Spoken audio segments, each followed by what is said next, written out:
حبيبتي انا جبت كتب لقيت هواي كبار، ابو زيزنتي، ابو اللي شو اسمه راشي، ابو اللي تلبس السمي، جيب احمر، تحبين الحمر جيب شو اسمه، والله العظيم جيب الجرو بس شوف عشقها عشقها بهدل حالي او سمعت شعر يقول لك من مشيت بعيد كديسي وكديسي سلامتكم انت مو مكتوب جيبي انت مو مكتوب جيبي انت مو مكتوب انا عبا انت مو مكتوب تبغى تكتب بابا مو مكتوب تبغى تكتب بابا انا ما تكتب انا جاي جبت 3000 ساعه مو مكتوب بتيجي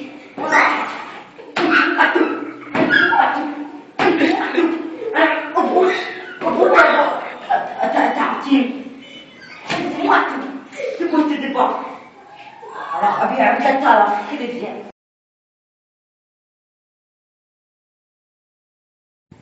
أعزائي المشاهدين، اليوم راح نلتقي على أحد الشعراء منتظر المنصوري. أهلا وسهلا.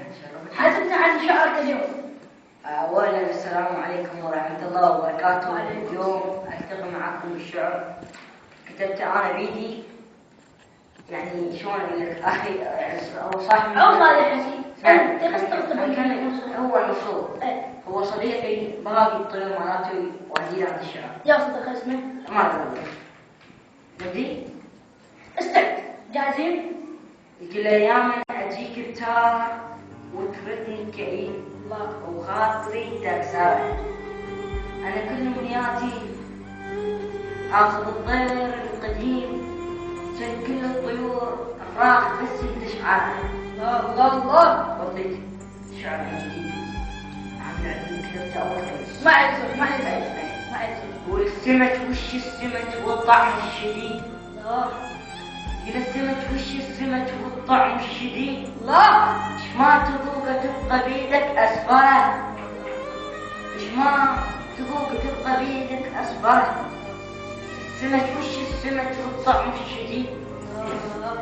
ما تذوق تبقى بيك أسفره، أنا كل أمنياتي آكل عده لك ثريد.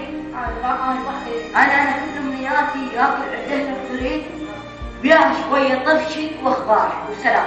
الله.